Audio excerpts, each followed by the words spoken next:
사실 오늘날의 관점으로 보면 별거 아닌 일, 사소한 일처럼 보이는 걸 굳이 하나님의 말씀인 성경에 기록하고 또 이렇게 심각하게 다룰 필요까지 있었을까? 라는 생각이 좀 들 수도 있을 것 같습니다. 채식만 하느냐? 채식은 물론이고 육식도 하느냐? 특정한 절기나 주일만 귀하게 여기느냐? 아니, 모든 날을 다 귀하게 여기느냐? 뭐 그럴 수도 있지. 그게 무슨 큰 문제라고 그렇게 생각할 수도 있다는 것이죠. 그런데 생각해 보면 거의 다 동의하실 텐데요.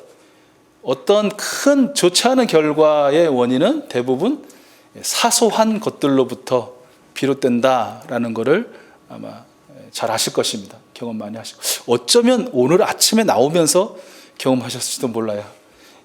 가정에서 부부관계든 또 부모 자식 관계든 어떤 갈등이 있죠. 문제가 있죠. 좀 이렇게 계속 뭐랄까요? 이렇게 안 좋은 방향, 부정적인 생각에 꼬리에 꼬리를 무는 소위 그런 은사를 가지신 분들은 어떤 문제가 생기면 그 끝은 항상 이혼 불사까지 가 있는, 아무것도 아닌데 그렇게 되는 경우가 많습니다. 뭐 부부지간에 부모 자식 간에 뭐 세계 평화를 놓고 싸우겠습니까? 뭐 조국 통일 문제 때문에 싸우겠습니까? 세계 기후 변화 협약에 대한 뭐 그런 문제 때문에 이야기를 나누겠습니까? 어떤 문제로 그렇게 다투겠습니까? 보통 보면 왜 그런 식으로 말해? 이런 거. 왜 그런 말 하면서 그런 표정을 줘? 뭐 이런 거 있죠. 그게 한두 번이야? 3번일 수 있는데 그게 한두 번이야? 꼭 그렇게 얘기합니다. 그리고 웃잖아요. 그거 지금 나 비웃는 거야? 뭐 이런 거 있죠. 아니야 뭐래도 뭐 비웃는 게 확실한데 뭐 이런 거. 뭐 예전부터 그러셨지만 왜 옷을 그렇게 아무데나 휙휙 던져놓느냐 뭐 이런 거. 왜 치약을 보기 싫게 가운데부터 쭉 짜가지고 그렇게 좀 보기 안 좋게 만드느냐 뭐 이런 것들부터 시작해가지고 대부분 좀 심각하게 되는 경우가 많은 것 같습니다. 뭐 사실 또 직장에서도 마찬가지죠. 직장의 뭐 흥망성쇠에 대한 뭐 그런 토론하고 뭐 그렇게 서로 의상하는 거 아니죠. 뭐 그런 겁니다. 왜 꼭 정시 출근, 정시 퇴근해? 나처럼 조금 일찍 오고 조금 늦게 가도 좋은데 뭐 이런 거 하는 거죠. 또 왜 맨날 중요한 회식은 메뉴는 지가 정해 뭐 이런 거. 내가 먹고 싶은 것도 있는데 꼭 나서가지고 뭐 그런 것도 있을 수 있을 것 같아요. 왜 꼭 앉아가지고 공주도 아닌 것이 맨날 받아먹기만 하고 자기가 한번 이렇게 대접하거나 타거나 이러지 않는지 뭐 이런 것들.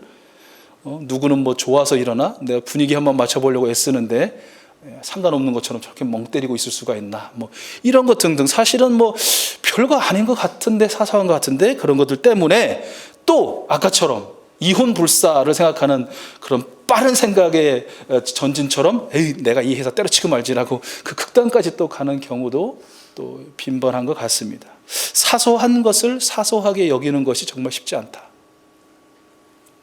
왜 그럴까? 왜 그럴까? 정말 사소한 건데. 그런데요, 아시죠? 그것도 나랑 상관 있기 때문에 그래요. 사실 나랑 상관없는 거면요, 그렇게 말할 수 있습니다. 에이, 왜 그래? 그 사소한 거 가지고. 에이, 남편한테 왜 그래? 아내한테 왜 그래? 사소한 거 가지고. 왜 직장 동료한테 그래? 상사한테 그래? 사소한 거 가지고. 왜? 나랑 상관없거든요. 나는 관계없는 갈등이거든요. 그런데 그게 탁 나랑 걸리면 이제 그게 더 이상 사소한 것이 되지 않는 것이에요. 누가 에이 사소한 거 가지고 왜 그래? 라고 해도 왜? 그게 사소한 거야? 막 또 이렇게 얼마나 그게 중요한 건데 막 이렇게 또 이야기를 하게 된다는 것이죠. 왜 그럴까? 사소한 것을 사소하게 여기는 것이 쉽지 않은 이유. 뭐 여러 가지가 있겠지만 2가지 정도라고 볼 수 있을 것 같은데요. 하나는 왜 나랑 달라? 이게 싫은 거예요. 나랑 다른 게. 왜 내 생각처럼 생각 안 하고 왜 내 뜻과 같지 않고 왜 나처럼 하지 않느냐는 거예요. 보세요. 특별히 직장에서 그럴 것 같은데요. 왜 나처럼 안 해?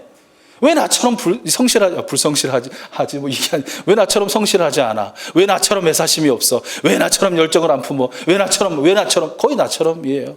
뭐 가정에서도 마찬가지죠. 자식들 보면서 왜 나처럼 못 살아? 왜 나처럼 왜 노력을 안 해? 왜 나처럼 그렇게, 왜 거의 대부분 보면 나처럼, 왜 나랑 다른가? 뒤에 가서 다시 한번 이야기 나누겠지만, 비판한다는 것이 뭐냐면 다른 게 아니라고 그래요. 비판한다는 것은 네 생각 바꿔서 내 생각에 맞추고 네 뜻 돌려서 내 뜻에 맞춰. 이게 비판한다는 의미라고 그래요. 또 이게 정말 중요할 것 같은데, 사소한 것이 사소한 것이 되지 않는 이유, 왜 나를 몰라줘? 왜 나를 알아주지 않아? 이 마음. 여기 부부 간에 나란히 앉아 계시면 왜 나를 몰라줘? 이거 사실 지금 안 해보셔도, 특별히 말로 안 해도 대부분 늘 갖는 그런 마음, 그게 서운한 것이죠. 직장에서도 마찬가지고요. 이게 나에 대한 애착이라고 할까요?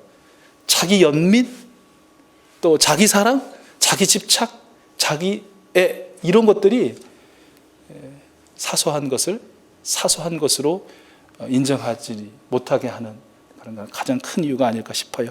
교회에서의 신앙생활 하면서도 비슷한 면이 있어요. 사실 교회 안에서 서로 비판하잖아요. 예수님을 안 믿어서 비판하는 비판 없습니다. 누가 옆에 계신 분 소위 비판하는 일이 있을 때 왜 예수를 믿지 않아? 뭐 이런 분 안 계시죠? 근데 왜 비판해요? 예수를 믿는데 똑바로 믿으라는 거예요.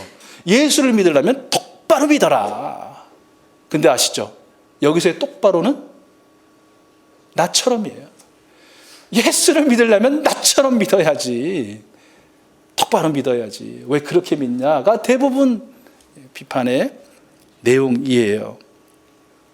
또는 자신도 잘 그렇게 하지 못하는 추상적이거나 굉장히 관념적인 것들에 나열일 수도 있어요. 내가 하고 싶은데 그렇게 못하는 것들을 상대방에 전가해서 그렇게 또 얘기하기도 하죠. 빌리 그레함 목사님이 이런 말씀을 하셨다고 그래요. 세상에 문제없는 교회가 있나요? 라고 묻는 거예요.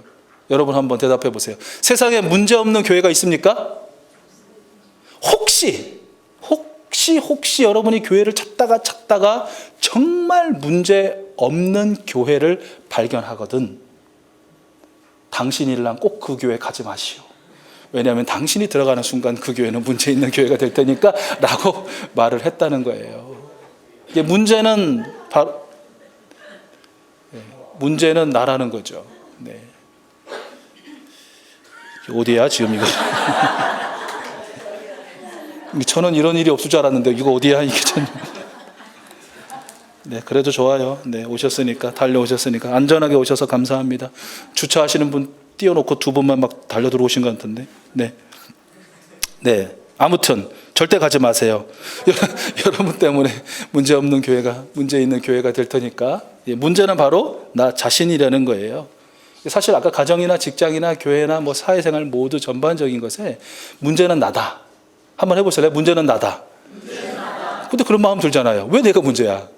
이게 정확히 표현하자면 하나님께 집중해야 하는데 하나님께 집중하지 않고 그 시선을, 그 힘을, 그 에너지를 나 자신에게 집중하기 때문에 문제라는 것이에요. 하나님의 기준을 꼭 삼아야 되는데 그 기준이 아닌 살짝 돌려서 내 기준을 하나님의 기준인 양 그렇게 여기기 때문이라는 것이에요. 정말 중요한 것, 하나님의 은혜를 생각하지 않고 내 의를 생각하기 때문이라는 거예요. 하나님의 은혜를 생각하지 않고 내 의만을 생각할 때, 그때 사소한 것이 사소한 것이 되지 않는다라는 것이에요. 오늘 하나님께서는요, 이러한 저희들의 성정을 너무 잘 아셔서 바울을 통해서 왜 우리가 서로 구분짓고 나뉘고 갈등하고 하면 안 되는지에 대해서 말씀해 주시고요. 그러면 어떻게 하면 나 아닌 하나님께 집중하고 그리고 서로 우리가 화목하고 하나 될 수 있는지에 대해서 말씀을 해주고 계셔요. 내용을 읽으셨으니까 아마 다 이해하셨을 것 같은데, 로마에 있던 교회도 그 당시에 많은 교회처럼 크게 두 부류가 혼합된 그런 모습이었겠죠. 어떤 모습일까요? 이방인으로서 예수님을 영접하여 그리스도인이 된 한 부류와 유대교를 믿다가 유대교에서 개종해서 소위 그 팔레스타인 지방이 아닌 이방인 지역으로 나와 사는 디아스포라, 유대인 그리스도인들이 이렇게 두 부류가 크게 혼합돼 있어서 교회를 이루고 있었다는 것이죠. 근데 이 로마에 있는 교회는 특별히 유대인들에 대한 로마 황제들의 어떤 그 적대적인 정책들이 많았기 때문에 수시로 떠나보냈다가 추방당했다가 다시 돌아오게 되고 또 추방당했다가 다시 돌아오게 되기를 반복했다라는 것이요. 여러분 생각해 보세요. 한 교회의 멤버예요. 두 부류가 있어요. 근데 한 부류는 계속 그 교회에 남아 있어요. 그리고 정치적으로도 안정적이에요. 시민권을 갖고 있기 때문에. 근데 어느 한 그룹은 불안해요. 추방! 이러면 다시 팔레스타인으로 떠나야 돼요. 그러다 그것이 좀 약화되면 다시 돌아와요. 다시 만나요.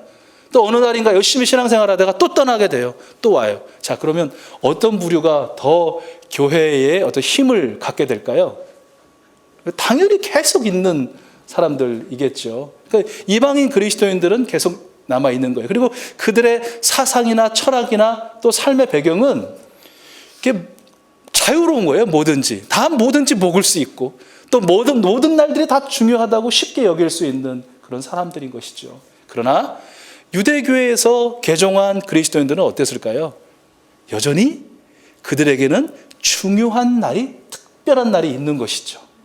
그들이 전통적으로 수천 년 동안 지켜왔던 그런 절기들, 또 일주일로 나눌 수 있다면 그 중에 금요일 밤부터 토요일 밤까지인 이 안식일, 너무너무 중요하게 여기는 거예요. 또 이들에게는 하나님께서 특별히 레위기 말씀을 통해서 그들에게 가르쳐 주신 먹을 수 있고 또 먹지 않아야 될 그런 음식에 대한 전통과 관습들이 이들에게는 여전히 있는 거예요. 지금 생각하면 예수 믿었으면 자유로워야지 뭐 그렇게 얽매이고 그것에 뭐 그렇게 근데 이 당시 분들에게는 그게 아니에요. 적어도 그렇게 쉽게 그냥 그래 관습 다 버려, 전통 다 버려, 하나님 말씀 버려, 율법 버려, 자유해, 이렇게 할 수가 없었다는 것이에요. 그런데 이런 것들에 대해서 서로 이해하면 좋은데, 용납하면 좋은데 그렇지 못했다는 것이에요. 말씀해 보니까 그대로예요. 하나님께서 먹지 말라 한 것을 먹지 않는 사람 입장에서는 뭐든지 먹는 사람들이 불결해 보이는 거예요. 특별히 말씀에 견주어 보니까 저 사람들은 너무 부당하고 불결해. 비판하기 딱 좋죠. 정죄하기 좋죠. 또 뭐든지 먹는 사람들 입장에서는 가려 먹는 사람들, 특별히 오늘 말씀해 보면 무슨 이유에서인지 모르겠는데 채식만 했대요. 먹을 수 있는 고기도 하나님께서 주셨는데 웬일인지 채식만 하는 사람들이 있었어요. 그런 사람들은 너무 속 좁아 보이는 거예요. 뭐 신앙을 저렇게 좁게 생각하고 자기 그런 의에 빠져가지고 하나. 예수님이 모든 것을 자유롭게 하셨는데 다 먹을 수 있는데 뭐 이렇게 또 좀 이렇게 낮춰 볼 수 있는 것이죠. 이런 것들이 막 충돌하는 거예요. 또 이분들은 어떻게 안식일에 저럴 수가, 이렇게 또 하고 정죄하는 거죠. 하지 말라는 짓을 한다. 예전에 기억하시죠? 제가 교사였을 때만 해도 조금 이렇게 전통적이고 보수적인 교회에서는 교회 학교 끝나고 떡볶이를 사 먹인다? 이건 교회에서 제적이 되는 이유였어요. 안식일에 막 돈을 쓴다, 뭐 이런 거, 이런 것들 때문에. 그런 때도 사실은 불과 얼마 전이었어요. 지금은 뭐든 다 사주고 사먹고 그게 또 맞다라고 하는 때가 되었지만, 아무튼 그런 전통을 관습을 갖고 있는 사람 입장에서 보면 막 어떤 소중한 날을 너무 소중하게 여기지 않는, 근데 일면 또 배울 수 있는 면이 있다고 생각해요. 주일만 중요하냐, 모든 날이 중요하지 하는 분들은 때로는 모든 날을 또 다 중히 여기지 않을 수도 있거든요. 주일까지도. 근데 이런 분들은 일주일에 한 날은 적어도 중히 여기거든. 모든 것을 다 걸고 정말 자기 생명처럼. 아무튼 또 비판하고 정죄하고요. 또 모든 날이 다 중요하지, 하나님께 주신 날인데 이런 사람들은 한 날만 콕 집어가지고 그렇게 열심을 내고 열정을 내고 막 이런 사람들에 대해서 또 낮추어 보는 거예요. 그러니까 제가 이런 말씀 나눌 때마다 생각나는 거, 그래서 말씀드리는 거는 달력이 좀 기분 나쁘다라는 거예요. 달력 색깔, 숫자 색깔이. 월요일부터 금요일은 검은 날, 토요일은 파란색, 주일이나 공휴일은 빨간색이에요. 그래서 딱 우리에게 착각하기 쉬워요. 야, 이거 월요일부터 금요일은 사탄이 지배하는 이 세상, 이 거무직직한 세상에서 내가 열심히 어쨌든 일을 하고 참아내고 막 견뎌내는 날이구나. 토요일 날은 요거 반 저거 반 그래가지고 요거에 힘든 것도 좀 씻어내고 내일 빨간 날을 기대하는 날이구나. 주일이 되면 빨간 날이 그리스도의 보혈로 내가 온몸을 적시고 주의 은혜 가운데로 나아가는 날. 이렇게 생각하게 만드는 건가? 그러려면 숫자를 다 빨간색으로 만들어버리자. 어차피 일할 거 뭐 올해부터 금요일에 일하는 거 누가 모르나? 기분이라도 좋고 또는 야, 이거 하루하루가 정말 다 우리가 예수 그리스도의 보혈로 적셔지고 그 은혜로 충만한 날들이구나 라는 것을 깨닫게 하려면 차라리 그렇게 우리 달력 그렇게 만들까요? 우리 교회만? 이렇게 생각할 수도 있다는 거예요. 그러면 왜 너는 왜 꼭 한 날만 그렇게 무슨 대단한 날처럼 그렇게 여기느냐라고 또 업수에 여기고 낮춰볼 수 있는 문제는 그게 갈등으로 교회를 힘들게 만드는 거예요. 바울이 굳이 이렇게까지 성경에 다 기록을 하고 마지막 부분에 보시면 알지만 아주 심각하게 그 해결책을 또 권면을 내놓을 정도로 교회에 큰 분란의 원인이 되었다라는 것이에요. 근데 아시죠? 겉으로 보여지는 이런 것들은 정말 사소한 거예요. 앞에서 말씀드린 것처럼 정말 중요한 게 뭐냐? 이 갈등의 이유. 두 가지 말씀드렸죠. 약 15분 전에. 기억하세요? 첫 번째, 진짜 갈등의 이유. 왜 나랑 다른가? 너희들은 왜 우리랑 달라? 너는 왜 나랑 달라? 생각과 뜻과 행동이, 관습이. 또 하나, 두 번째 정말 중요한 거 뭐라고요? 왜 나 몰라줘? 내가 이렇게 한나를 귀하게 여기는 걸 왜 몰라줘? 내가 어떻게든 하나님의 말씀 붙들고 지키려고 때로는 고기 냄새 풍길 때 내가 먹고 싶고 침이 나지만 그래도 내가 최신만 하는데 왜 나를 이렇게 몰라줘? 또 반대편에서는 예수 그리스도 안에서 자유한 나를 왜 몰라줘? 왜 우리를 몰라줘? 이런 원인이 아니었을까라는 것이죠. 사도 바울은 이렇게 얘기해요. 그 시대나 이 시대나 이런 것들 때문에 결코 나뉘거나 구분짓거나 반복하지 말아라. 네 가지 이유를 크게 말하는데요. 첫 번째 이유는 하나님께서 그를 받으셨기 때문이다. 여기서 그는 누구예요? 우리 모두예요. 3절 말씀. 먹는 자는 먹지 않는 자를 없인 여기지 말고 먹지 않는 자는 먹는 자를 비판하지 말라. 이는 하나님이 그를 받으셨습니다. 받으셨다는 건 뭘까요? 용납하셨다는 거예요. 인정하셨다는 거예요. 조금 더 따뜻하게 말하면 하나님께서 품에 안으셨다는 거예요. 누구를요? 그를요. 먹는 자도 먹지 않는 자도 어느 날만 귀중히 여기는 자도 모든 날을 귀중히 여기는 자도 누구나 다 하나님이 받으셨어요. 나만 인정하신 것이 아니라 저도 인정하셨고 나만 받으신 것이 아니라 저도 받으셨다라는 거예요. 내 안에 하나님이 계신 것처럼 저희 안에도 하나님이 계시다는 거예요. 사실 서로 갈등이 있을 때 마주보면 그것을 용서하거나 용납하기가 힘들어요. 더 열이 쏟아요. 막 불이 나요. 마주보고 있으면. 그러면 어떻게 하면 용서하고 용납할 수 있을까요? 하나님을 바라보면 돼요. 함께. 나도, 너도, 우리도, 그들도 받으신 하나님을 바라보면. 그러면 되는 것이에요. 사소한 것이 되는 것이에요. 이 모든 문제가. 자, 두 번째, 어떤 종을 판단할 권리는 같은 종에게 있지 않아요. 종을 판단하는 권리는 주인에게 있어요. 4절 말씀이 우리가 누구이기에 남의 종을 비판합니까? 그가 서 있든지 넘어지든지 그것은 그 주인이 상관할 일입니다. 주님께서 그를 서 있게 할 수 있으시니 그는 서 있게 될 것입니다. 주님의 종된 우리가 주님의 또 다른 종된 사람을 판단하거나 정죄할 수 없습니다. 그것은 주님의 몫입니다.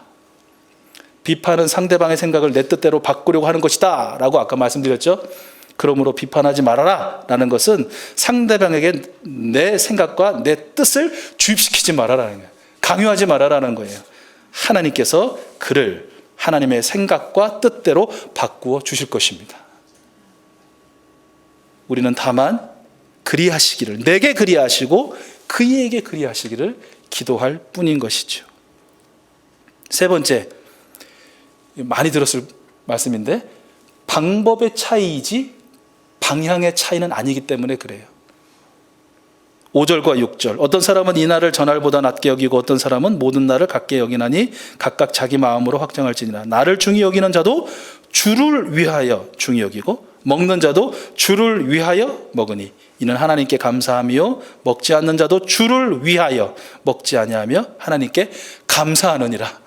주를 위하여 하나님께 감사하느니라. 이게 공통적으로 다 들어가요.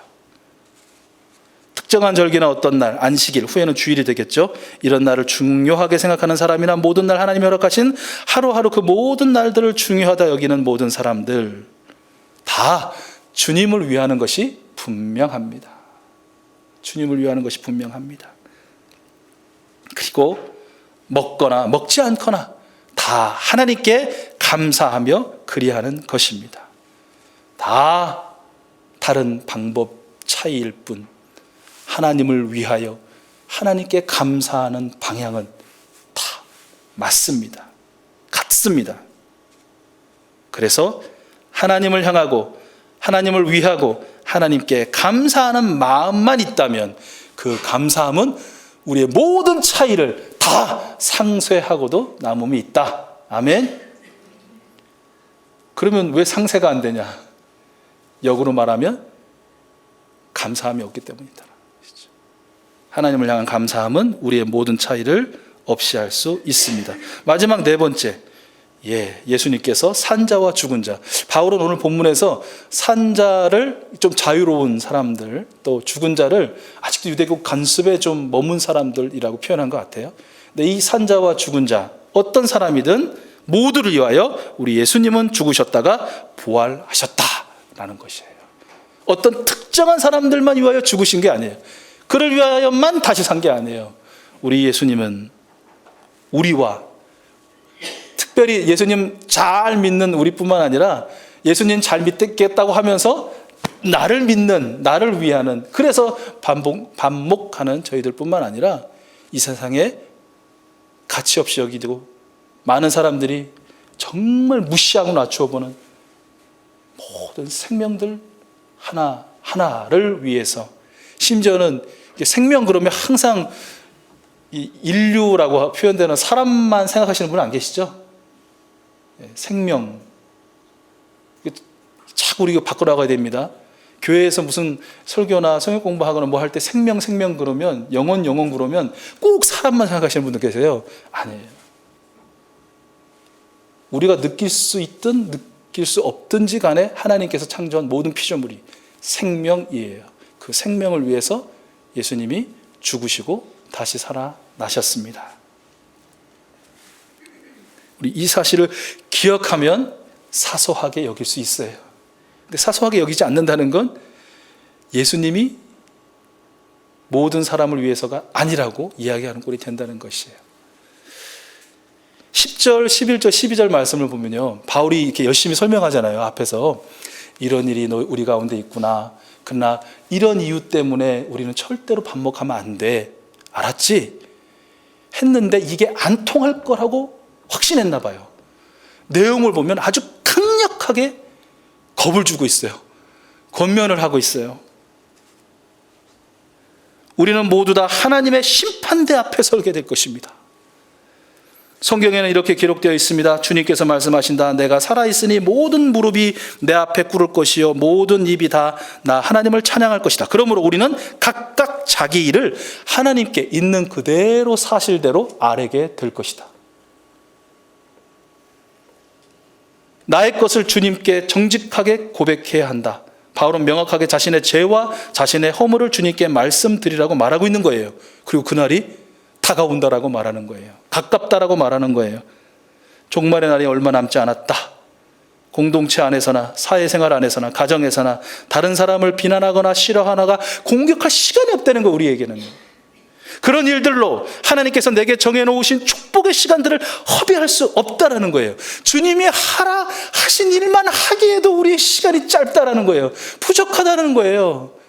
너무나 아쉬워 할 수밖에 없다라는 것이에요. 어떻게 이렇게 살아갈 수 있을까? 오늘의 평행 구절인 마태복음 18장 말씀을 보면 예수님께서 비유로 들려주신 말씀 있죠.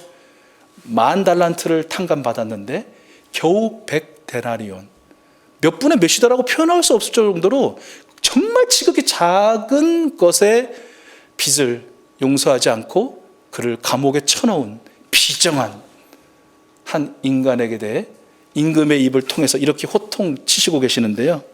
내가 너를 불쌍히 여김과 같이 너도 내 동료를 불쌍히 여기면 마땅치 아니하냐 라는 말씀을 들려주셔요. 무슨 말씀일까요? 살아가게 한 날들 순간순간마다 더 큰 은혜를 생각하라 라는 것이에요. 착각하면 안 됩니다. 더 큰 은혜 그러면 뭔가 또 비교급 해서 베더 베스트 뭐 이렇게 생각하시는데요. 여기서의 더 큰 은혜는 절대적인 유일한 더 큰 은혜, 곧 우리 구주 예수 그리스도님의 십자가 보혈 은총을 통한 죄사함과 구원, 그리고 영원한 생명의 은혜입니다.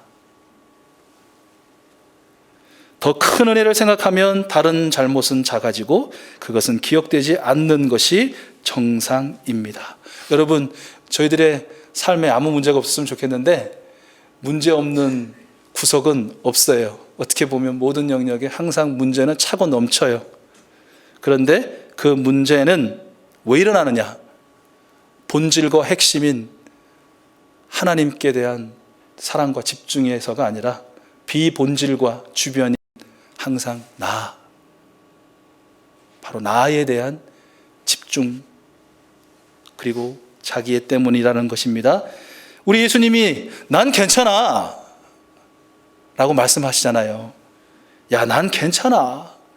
누가 뭘 먹든지 뭘 마시든지 안 먹든지 괜찮아. 누가 뭐 나를 소중하게 여기든 또 어떤 내 자녀는 모든 나를 소중히 여기든 난 괜찮아. 그냥 그들 모두가 나를 위하고 내게 감사하며 또 내 기쁨이 되기를 원한다 하잖아. 난 괜찮아. 그러니 제발 서로 비본질적인 것 때문에 속상해하지 말고 또 그 마음 속상하게 하지도 마. 정말 중요한 건 나 주가 원하는 일이 무엇인지 너희가 서로 같이 간절히 바라고 기도하고 내가 너희를 세우고 살아가게 한 바로 그곳에서 내 뜻이 무엇인지를 헤아리고 그 뜻 이루어가며 살아가. 난 괜찮아.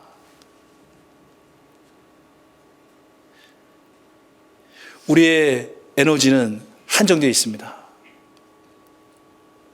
나이 때문에도 한정되고요, 환경 때문에도 한정됩니다. 그 한정된 에너지, 예수님이 난 괜찮다? 상관 안 해 라고 하는 곳에 쏟으시겠습니까?